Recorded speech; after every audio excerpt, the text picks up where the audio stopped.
Hello all, welcome to the Brentford Community Stadium. The lawnmowers are back and I hope you can hear me well enough. I've got my back to the lawnmower, so hopefully it won't be too loud. Norwich have drawn 1-1 here at Brentford at the nice new Brentford Community Stadium. I'll give you a quick spin round in a second. Very smart new stadium in West London, but the crucial information is that Norwich have, for the fourth game in a row, scored a late goal to salvage points. They couldn't keep the winning run going against one of the teams that they'll be hoping will be a promotion rival this year, but salvaged a point. Kenny McLean coming off the bench had only made one very brief appearance in the last four games off the bench, so a re-emergence for Kenny of sorts. Although it did owe a lot to Lady Luck, shall we say. If you don't shoot, you don't score. We know that, the old saying in football. And Kenny tried his luck. A nice little move, actually. I think Norwich had just been building a bit of a head of steam in a not great second half, shall we say. Very scrappy. Brentford had the lead at half-time and really didn't take any chances in the second half. Norwich laboured to get into the game. I wouldn't say either team really found their rhythm, to be honest, but Kenny comes off the bench and takes on the Mario Vrancic role, really. So 4 games unbeaten, that's nothing to be sniffed at this stage. And of course, drawing away at Brentford, who were beaten playoff finalists last year. Equally, nothing to be concerned about there. Daniel Farke leaves here happy, content, I would imagine. But I think a deserved point as well overall. A deserved draw for both teams, really. As I say, I don't think either of them will really be pleased with their performance or overly concerned. Norwich certainly owed Tim Krul for a couple of good saves, as I'll run through shortly, but the big thing is it just continues that bit of momentum. And when we recorded the Pinkham podcast on Sunday morning, after the Wickham game, we were talking about this week and the 2 tough away games, Brentford and then Bristol City, of course, on Saturday. And I'd said in the podcast that if they can get 4 points from this week, ahead of home games against Millwall and Swansea next week, which will also be very difficult. If you can get 4 points from this week, then you'll be very happy. But Bristol City play at Bournemouth tomorrow night, so we'll have to see how they get on. That means they've got a little bit less recovery time, but they obviously started very well prior to tonight, were second in the table. So, I guess you can frame it as a positive night in the end.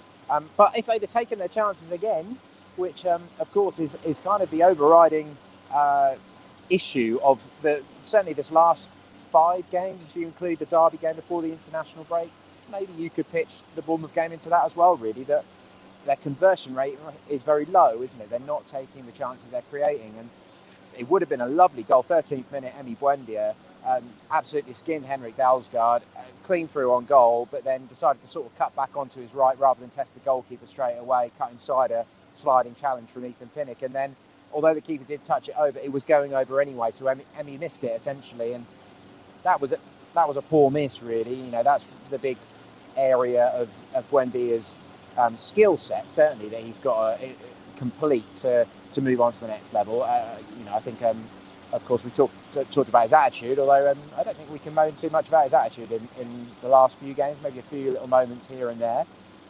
But yeah, that should have been Norwich ahead in the 13th minute. Mario Vrancic fired just wide in the 22nd. He did get that start, as a lot of fans have been calling for, as a lot of people had expected, really. And it was Jordan Hugill that dropped out of the team. And Vrancic is the sort of support role for Pukki in the number 10 position. And I don't think it worked brilliantly. It was okay. Certainly he wasn't able to pull the strings as much as when he was coming into a game where the opposition were already tired and he was able to pick a few passes. I mean, he was okay. I'm not saying he had a bad game, but he certainly didn't control things. The other change just before kickoff actually was Jakob Sorensen having to come in. That's his Norwich debut, and he had to play at left back. Javi Quintilla pulled up with apparently it's just a minor issue in the warm up, and we wondered whether that would mean Lucas Rook moving to right back and Max Aarons to the left, but no, it was Sorensen in at left back. As we just spoken to him after the game, he said he's not really left-footed, and although he's not played at left back before, although he has played at centre back, so he wasn't too worried, and he did okay. He was satisfied enough with his night's work, and he was involved in the build-up to the equaliser as well. So a positive night for him, and as I'll come on to, when they switched to a 3-5-2 midway through the second half. He actually looked a lot better on the right side of a defensive three. So a reasonably positive night for Sorensen as well. The sort of, it fell apart a little bit midway through the first half. Tim Krul, dodgy kick, 25th minute, and the Brentford countered quickly. De Silva flashes a cross through the box beyond the far post, and luckily Brentford aren't able to take advantage of that. But then 3 minutes later, Todd Cantwell just sloppily lost the ball really in midfield, and again Brentford pounced on it quickly. And Bueno on the right, he got the ball to the back post, and even Tony was there waiting to turn in easily, a close range finish. He's 8th for the season. Spent big money on him to bring him in from Peterborough. I think it was 10 million off the top of my head, and he actually looked very good. Really, although Hanley and Gibson had pretty decent games tonight, he did cause them a lot of problems, and in the air as well. I really like the look of him. He looks like he's got a big future. I think he started out in Newcastle, didn't he? And he very nearly had 2 before half-time as well. 40th minute, and it was Krul with a quite spectacular save, really chucking himself to his right. And again, Cantwell liable for it. They had their own Sorensen in defence, Mads Beck Sorensen, and he had a big long throw on him. And he kept tossing it into the box throughout the game. There must have been 7 or 8 long throws by full time. And he one of those, Cantwell just lost Tony basically, and then he has a run on Sorensen, gets up above him quite easily, has the momentum on him, loops ahead towards the far post, and it looks like it's creeping in. Krul manages to keep it out, and then it's fired into the side netting from there. But Norwich should have been level by half time. So this is quite an eventful first half. Second half, not so much. But Hanley, it was Buendia who I'll give my man of the match to today. I did think if anyone was going to make it happen today, it was Emmy, and he showed some real flashes of class. Did work hard as well. I thought he was Norwich's best player. But it was a lovely free kick, whipped in from the right, in behind the Brentford defence, and Hanley muscled his way through and should have been scoring, frankly. 2 minutes before the break, gets a clean header, puts it over, and you could see on his reaction, he knew that was a big chance gone missing. And that's 3 games in a row, actually, that Grant has gone close, isn't he? He had it just wide against Birmingham. He had one cleared off the line against Wickham. So hopefully that goal's not too far away for the Norwich captain. Todd did come off at half-time. He came into this game with a hip issue, and Daniel Farke had said that he was a doubt. So whether that was part of it, but Todd didn't look right. He didn't have his rhythm.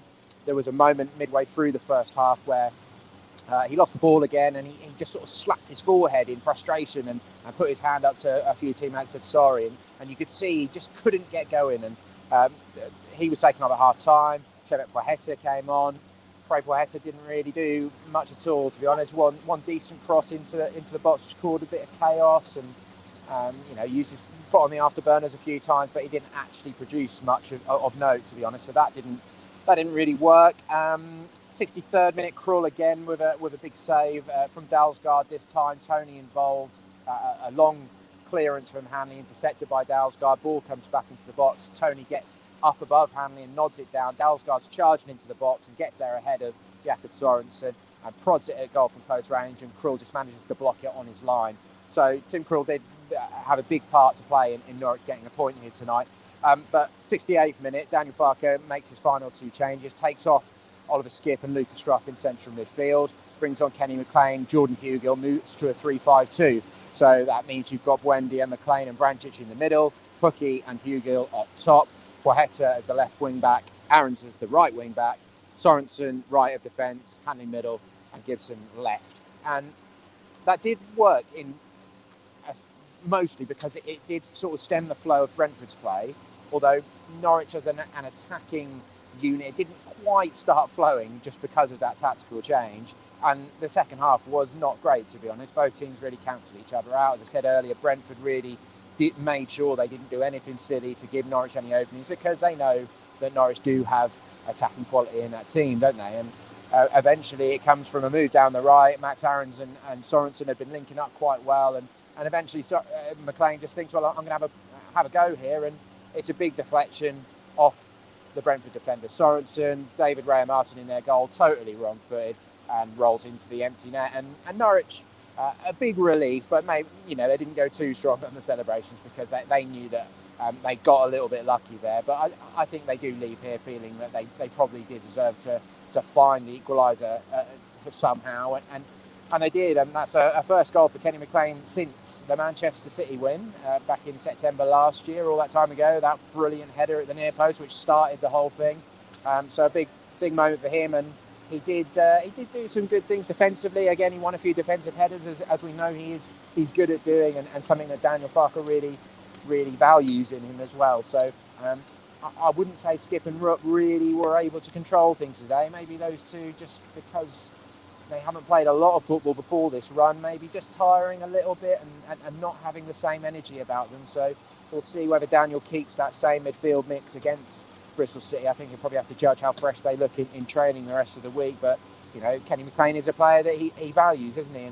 And of course, it was against Bristol City when he scored that brace, wasn't it, in the second half of the title-winning season. So he's got good history against them. Possession stats, Norwich did have 55%.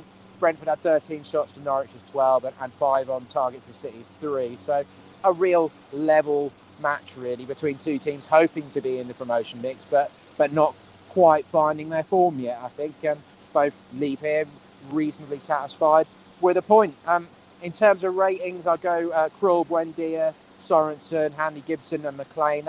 I'll just about give them 7s because this wasn't an easy game tonight. It may not have been very exciting, but it wasn't an easy game. You're playing against good opposition.